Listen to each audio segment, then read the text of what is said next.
Hello students, Assalamu alaikum. This is me, Engineer Brancher. Today we discuss the topic that's new chapter number 5, metric class vectors. तो सबसे पहले physics में vector को define करने से पहले तो आपको एक इंट्रोडक्शन होना चाहिए कि वेक्टर क्या है। तो फिजिक्स में जैसे आप आएंगे तो आपको बहुत सी चीज़ों फिजिकल क्वांटिटी के साथ कांटेक्ट पड़ेगा, वास्ता पड़ेगा। तो सबसे पहले हमें फिजिकल क्वांटिटीज के बारे में इल्म होना चाहिए, उसके बाद हम आगे आगे जाएंगे, वेक्टर्स पे जाएंगे, स्केलर पे जाएंगे। तो फिजिकल क्वांटिटी क्या होती है बच्चे? सबसे पहले तो मैं आपको ये बताऊं फिजिकल क्वांटिटी होती क्या है। फिजिकल क्वांटिटी वो क्वांटिटी है जिसको हम मेजर कर सकें, जिसको हम मेजर कर सकें तो उसे हम क्या कहते हैं? Physical quantity.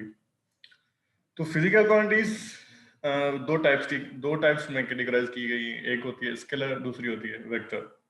स्केलर क्या है? स्केलर क्वांटिटी वो क्वांटिटी जिसको सिर्फ मैग्नीट्यूड हो। मतलब एक तो आपको ये होनी मालूम होना चाहिए कि दोनों क्वांटिटीज में, चाहे स्केलर हो चाहे वेक्टर हो, तो उन दोनों में मैग्नीट्यूड सेम होता है। मतलब हर क्वांटिटी में मैग्नीट्यूड होता है। अब आप पूछेंगे मैग्नीट्यूड क्या है, तो मैग्नीट्यूड ये होता है कि कोई भी न्यूमेरिकल वैल्यू, मतलब कोई भी न्यूमेरिकल वैल्यू जिसे हम क्या कहते हैं? मैग्नीट्यूड। That's simple. मतलब इसमें कंफ्यूज होने की बात नहीं है कि मैग्नीट्यूड मैग्नीट्यूड क्या है। मैग्नीट्यूड ये है कि कोई न्यूमेरिकल वैल्यू या नंबर। अब मैं आसान अल्फाज में ये समझा दूं कि मैग्नीट्यूड ऑफ वेक्टर, मतलब वेक्टर का मैग्नीट्यूड। तो वेक्टर का मैग्नीट्यूड क्या होता है? मतलब उस वेक्टर की लेंथ, उसकी लेंथ कितनी है, तो ये जो लेंथ है उसे हम क्या कहते हैं? मैग्नीट्यूड। तो स्केलर और वेक्टर दोनों क्वांटिटीज में मैग्नीट्यूड होता है, लाजमी होता है।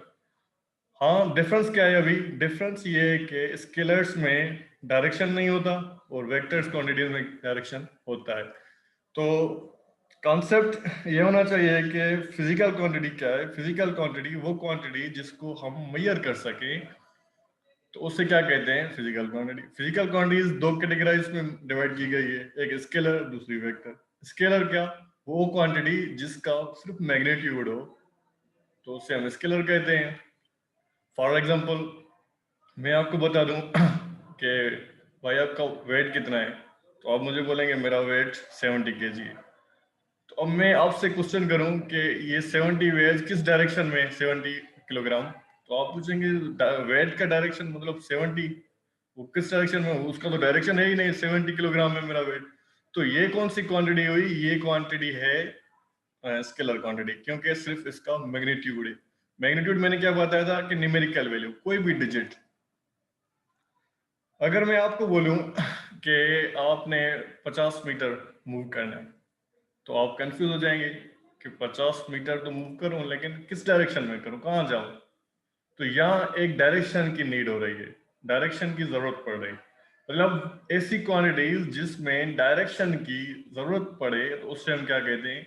Vector quantity. जिसमें डायरेक्शन की जरूरत ना पड़े या डायरेक्शन ना हो उससे क्या कहते हैं? Scalar quantities. तो वेक्टर क्वांटिटीज क्या है? डिस्प्लेसमेंट ये वेक्टर क्वांटिटी है, क्योंकि इसमें डायरेक्शन की जरूरत पड़ी है। 50 मीटर ये तो मैग्नीट्यूड हो गया, एक न्यूमेरिकल वैल्यू हो गया, कितना है? 50 मीटर। लेकिन वो जाना कहाँ है ये हमने देखना है। तो एक उस जाने के लिए, मूव करने के लिए एक डायरेक्शन चाहिए। तो ये डायरेक्शन क्या कहता है कि the quantity have magnitude and as well as direction, that's called that are called vector quantities. Clear है? यहाँ तक क्लियर है? तो स्केलर क्वांटिटीज कौन सी? जिनका सिर्फ मैग्नीट्यूड हो, ओनली मैग्नीट्यूड, वो स्केलर क्वांटिटीज है। और जिनका मैग्नीट्यूड भी हो, डायरेक्शन भी हो, दोनों हो, तो उससे हम क्या कहते हैं? Vector quantities. यहाँ तक क्लियर है? अब इसमें मैंने लिखा हुआ है कुछ, वो आप रीड करेंगे तो आपको पता चला जाएगा। We deals with the number of physical quantities in physics, but first of all we have to know physical quantities which can be measured easily, that are called physical quantity। जो मैंने आपको पहले ही बताया कि physical quantity क्या होती है, वो quantities जिसको हम measure कर सकें वो physical quantity है। Such quantities only have magnitude that are scalar। जिनका सिर्फ मैग्नीट्यूड हो उन्हें हम स्केलर कहते हैं। फॉर एग्जांपल टाइम, डिस्टेंस, और टाइम का कोई डायरेक्शन होता है नहीं होता, सिर्फ मैग्नीट्यूड होता है। कितना टाइम है, 8 मतलब 8 बज रहे हैं, 9 बज रहे हैं या 12 बज रहे हैं, तो ये क्या है, सिर्फ मैग्नीट्यूड है। तो उन क्वांटिटीज जिनका मैग्नीट्यूड हो सिर्फ, नो डायरेक्शन, तो उसे क्या कहते हैं, स्केलर क्वांटिटीज। वॉल्यूम हो गया, स्पीड, नॉर्मल रूल्स। अब हम देखेंगे कि इसमें रूल्स कौन से अप्लाई होते हैं, मतलब एड सब्ट्रैक्ट मल्टीप्लाई डिवाइड करने के लिए। तो ये कह रहा है कि normal rules of arithmetic are used to add subtract multiply and divide scalar quantity.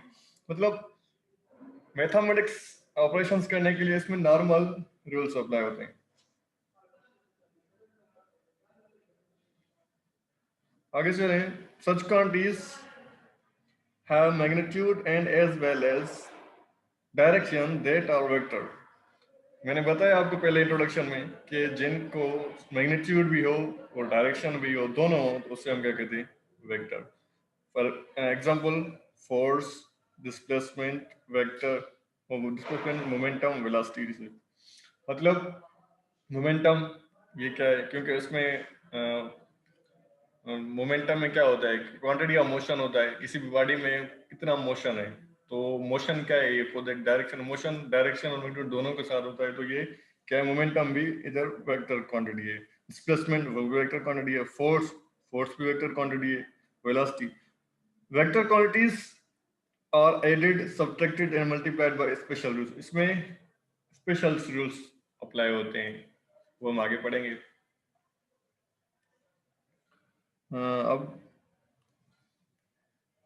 अब देखेंगे कि वेक्टर तो हमें समझ आ गया कि वेक्टर क्या है, स्केलर क्या है, ये भी समझ आ गया। अब वेक्टर को रिप्रेजेंट कैसे करते हैं, डिफाइन कैसे करते हैं। फॉर एग्जांपल, एक आपके पास ये एक ये ए पॉइंट है इसकी, और ये बी पॉइंट है। तो इसे हम क्या कहेंगे, वेक्टर ए बी। और वेक्टर को शो कैसे करते हैं, मतलब ए बी के ऊपर एक एरो का निशान लगाते हैं, जिसका मतलब क्या, वेक्टर। डायरेक्शन, डायरेक्शन किससे रिलेट होता है, वेक्टर से रिलेटेड होता है। तो इसका डायरेक्शन क्या होगा कि मतलब ए से लेकर बी तक जो बीच में लेंथ आ गई, वो क्या है, वेक्टर है। अब मैग्नीट्यूड कैसे इसका जाहिर करते हैं, ये तो उसका डायरेक्शन हो गया। ये क्या हुआ, direction of, direction direction of vector. तो ये डायरेक्शन हो गया। अब मैग्नीट्यूड में मतलब वेक्टर का मैग्नीट्यूड कैसे शो करते हैं, तो इसमें मैं आपको बताऊंगा कि मैग्नीट्यूड कैसे करते हैं। तो मैग्नीट्यूड हम करते हैं ए बी वेक्टर, इसको हम मॉड्यूलस लगाते हैं। मॉड्यूलस क्या है, ये है मॉड्यूलस। मॉड्यूलस को हम मैग्नीट्यूड भी कहते हैं, कि मॉड्यूलस और मैग्नीट्यूड एक ही बात है। अब मैग्नीट्यूड क्या है, मैंने आपको बताया था मैग्नीट्यूड क्या है। मैग्नीट्यूड मतलब सिंपली लेंथ। और ए से लेकर बी तक जो बीच में जो भी लेंथ है, उसे हम क्या कहते हैं, magnitude of the vector. Clear है यहां तक। उसके बाद हम आते हैं आगे,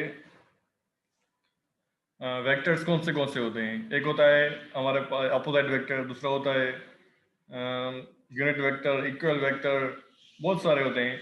तो मैं आपको बता दूं, कोई आपको बोले कि नेगेटिव वेक्टर क्या है, तो नेगेटिव मतलब क्या कि A B vector, A B is equal to minus, is equal to B A vector. ये माइनस साइन जो इधर शो कर रही है, ये क्या शो कर रही है कि A B vector B A vector का क्या डायरेक्शन में अपोजिट है। ये दोनों एक दूसरे के मुखालिफ है, मतलब ये अपोजिट डायरेक्शन में ए बी और बी ए एक दूसरे के क्या है, अपोजिट है। ये माइनस साइन, ये जो है माइनस साइन, ये क्या शो कर रही है इधर, ये अपो डायरेक्शन की अपोजिशन को जाहिर कर रही है। क्लियर है। उसके बाद हमारे पास एक होता है इक्वल वेक्टर। इक्वल वेक्टर कौन से होते हैं, इक्वल वेक्टर,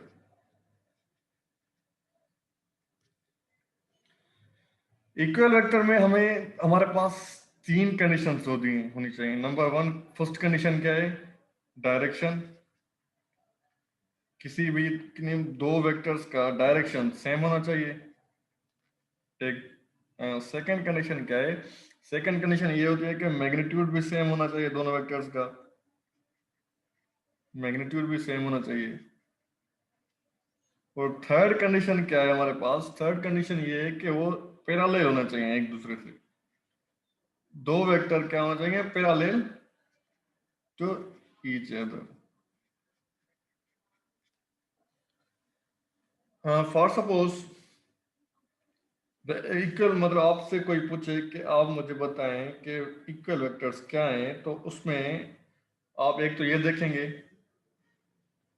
आप तो एक ये देखेंगे कि इसकी जो डायरेक्शन है उन दोनों वेक्टर्स की वो क्या है। अब अगर सेम है उनकी डायरेक्शन, बिल्कुल इक्वल है, तो उससे हम क्या कहेंगे, मतलब ये एक कंडीशन उसमें अप्लाई हो गई, ए इज इक्वल टू बी, मतलब ए वेक्टर बी वेक्टर के इक्वल है, इनका डायरेक्शन सेम है बिल्कुल। किस कैसे, इस तरह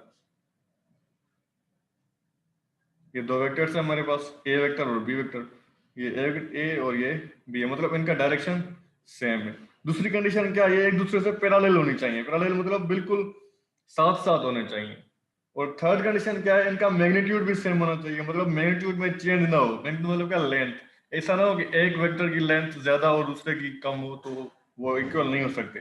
मतलब तीनों कंडीशंस अगर किसी दो वेक्टर्स में अप्लाई हो रही हैं तो उससे हम क्या कहेंगे, इक्वल वेक्टर। एक तो कौन सी, एक उनका डायरेक्शन सेम होना चाहिए, दूसरा उनका मैग्नीट्यूड सेम होना चाहिए, थर्ड कौन सी, वो पैरेलल होने चाहिए एक दूसरे से।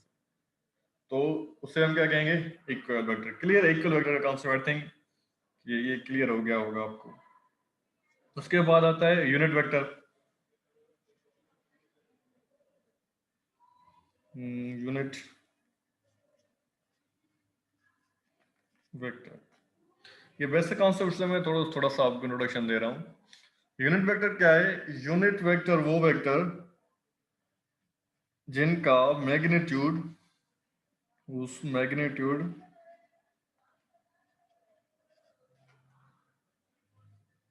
Magnitude is one. मतलब क्या, ए वेक्टर है हमारे पास, ये इक्वल टू वन, मतलब ऐसा वेक्टर जिनका मैग्नीट्यूड वन हो, तो उससे हम क्या कहेंगे, यूनिट वेक्टर। क्लियर है, ये एक बेसिक कॉन्सेप्ट है। यूनिट वेक्टर किसे कहते हैं, जिसका मैग्नीट्यूड वन हो। उसके बाद आता है like wise vector, like vectors. Like vectors, like vector कौन से हैं, लाइक वेक्टर मतलब क्या कि उनका डायरेक्शन सेम हो, सिर्फ डायरेक्शन। इक्वल वेक्टर, आपको ये डिफरेंस मालूम होना चाहिए कि लाइक वेक्टर और इक्वल वेक्टर में क्या डिफरेंस है। इक्वल वेक्टर तब बोलेंगे हम जब उन पर तीन कंडीशंस अप्लाई हो रही हो। और तीन कंडीशंस कौन सी, नंबर वन, उनका एक तो डायरेक्शन सेम होना चाहिए दो वेक्टर्स का, दूसरा उनका मैग्नीट्यूड भी सेम होना चाहिए, थर्ड क्या, वो पैरेलल हो एक दूसरे से, उससे हम क्या कहेंगे, इक्वल वेक्टर। लेकिन लाइक वेक्टर में नहीं है ये। लाइक वेक्टर में ये होता है, क्या होता है कि सिर्फ उनका डायरेक्शन सेम हो, मैग्नीट्यूड भले ही मतलब उनका डिफरेंट हो, भले वो पैरेलल ना हो एक दूसरे से, लेकिन उनका अगर डायरेक्शन सेम है तो उससे हम क्या कहेंगे, लाइक वेक्टर। क्लियर है, डिफरेंस समझ आ गया होगा कि इक्वल वेक्टर में क्या, इक्वल वेक्टर उसे बोलेंगे हम जिनका मैग्नीट्यूड सेम हो और पैरेलल हो एक दूसरे से, थर्ड डायरेक्शन भी सेम हो। लेकिन लाइक वेक्टर में क्या होता है, लाइक वेक्टर में ये होता है कि उनका सिर्फ हम देखते हैं डायरेक्शन, कि इनका डायरेक्शन सेम है तो वो लाइक है, अगर डायरेक्शन सेम नहीं है तो लाइक वेक्टर नहीं है। क्लियर है यहां तक? मतलब ओनली डायरेक्शन सेम, सिर्फ डायरेक्शन सेम होगी। उसके बाद टॉपिक आती है वेक्टर रिप्रेजेंटेशन। वेक्टर रिप्रेजेंटेशन में तो क्या होता है, टॉपिक आपकी वेक्टर रिप्रेजेंटेशन।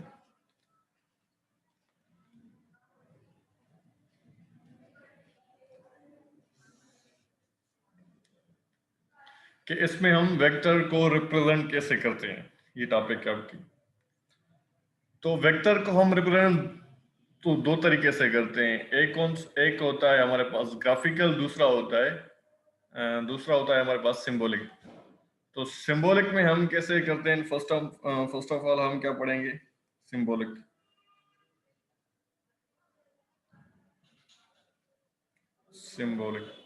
मेथड, मतलब वेक्टर को हम दो मेथड्स में डिफाइन करते हैं, रिप्रेजेंट करते हैं। वेक्टर का मतलब क्या कि वेक्टर को रिप्रेजेंट करना, तो हम दो मेथड में करते हैं, एक होता है सिंबॉलिक, दूसरा होता है ग्राफिकल। सिंबॉलिक में क्या है, वेक्टर इज, सबसे पहले तो vector is defined as, vector is defined as capital letter having arrow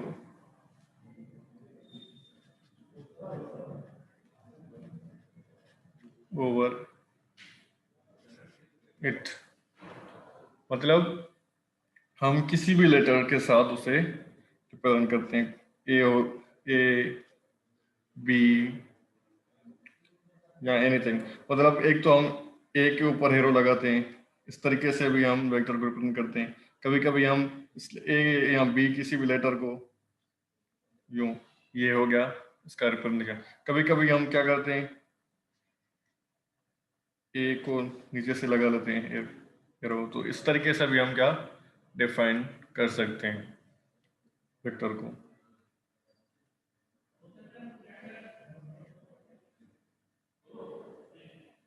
दूसरा होता है ये vector defined as, first point ये होगा इसकी। सेकंड पॉइंट क्या है, सेकंड पॉइंट ये है कि बोल्ड फेसियल कैपिटल्स, कभी कभी हम बोल्ड बोल्ड लेटर्स से भी वेक्टर को रिप्रेजेंट करते हैं। एग्जांपल जैसे ए बी, मतलब फर्स्ट कंडीशन में क्या करते हैं हम, फर्स्ट पॉइंट में क्या करते हैं हम, ए या बी कोई भी कैपिटल लेटर होता है उसके ऊपर एरो हेड लगाते हैं या उसके नीचे एरो हेड लगाते हैं, तो इस तरीके से भी मतलब इस पॉइंट से भी वेक्टर रिप्रेजेंट होता है। दूसरी पॉइंट क्या है, बोल्ड फेसेड कैपिटल लेटर्स, मतलब किसी भी बोल्ड लेटर से भी हम इसको रिप्रेजेंट करते हैं, ए हो या बी हो या सी, कोई भी हो सकता है। वो थर्ड पॉइंट क्या है, मैग्नीट्यूड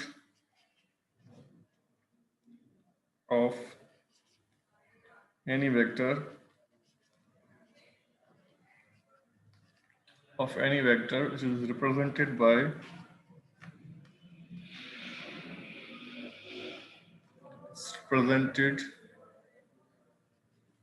is, वो मैंने पहले इंट्रोडक्शन में ही आपको बता दिया था, लेकिन फिर भी हम इस जगह लिख रहे हैं। मतलब ये जिसे हम मॉड्यूलस कहते हैं, और मॉड्यूलस क्या है, मैग्नीट्यूड, ये मैग्नीट्यूड क्या है, लेंथ, ये एक ही बात है। कभी कभी हम और without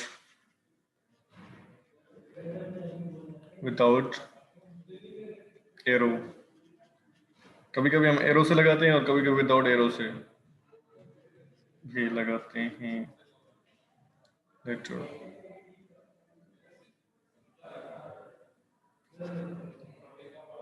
is equal to a vector into, ये क्या है, यूनिट वेक्टर को शो कर रहा है इधर, ये जो कैप पे, ए के ऊपर कैप पे, ये क्या शो कर रही है, यूनिट वेक्टर को। अब ये हमारे पास हो गया सिंबॉलिक।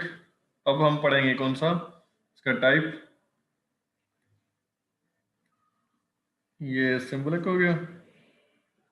उसके बाद अब हम पढ़ेंगे कौन सा type, type number 2, graphical method.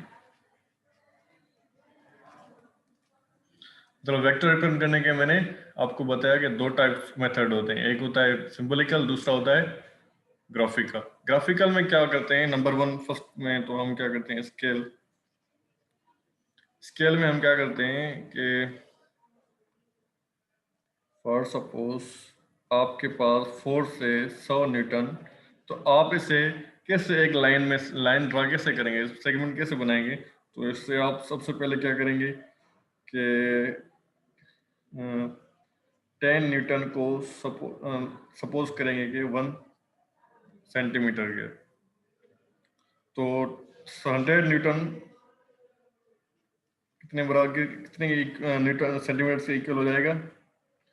10 centimetre की। मतलब सबसे पहले हमें ही करना है क्या, ग्राफ में रिप्रेजेंट करना है वेक्टर को।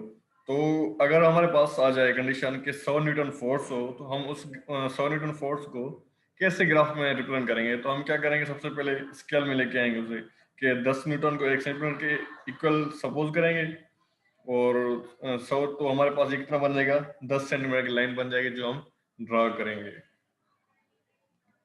In this method of vector is drawn a line segment. इसमें हम क्या लाइन मारते हैं, लाइन सेगमेंट बनाते हैं। In this method a vector is drawn is line segment line segment with an arrow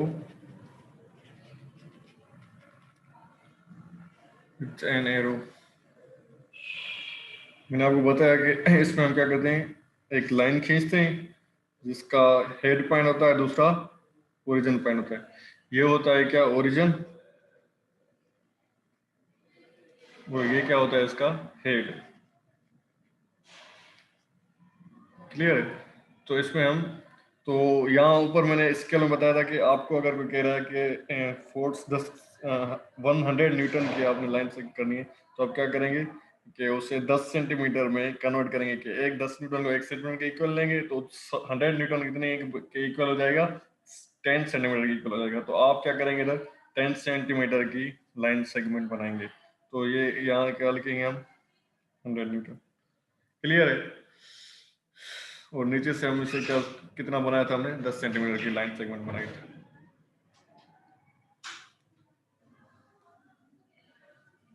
the head arrow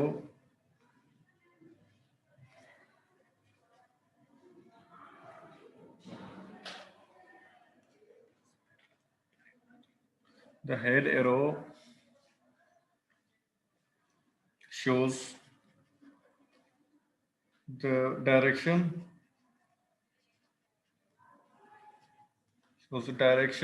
while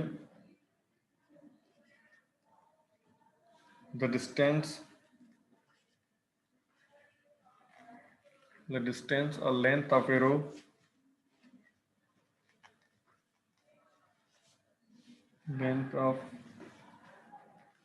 arrow shows its magnitude।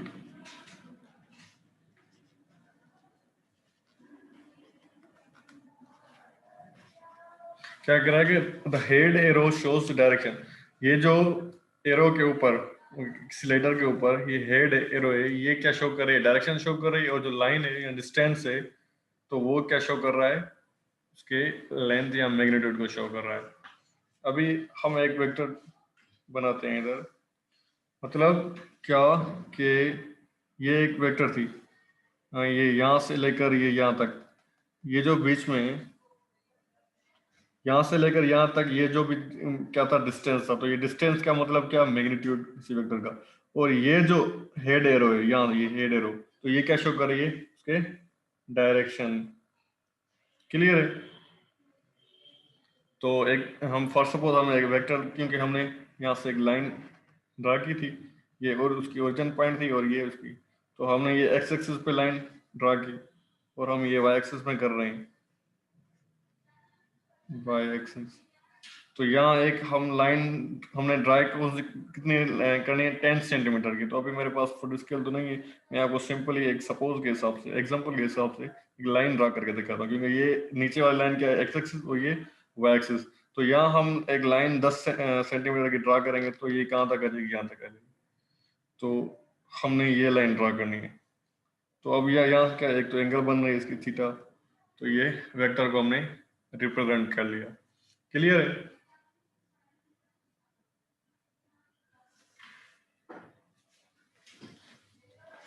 Thank you.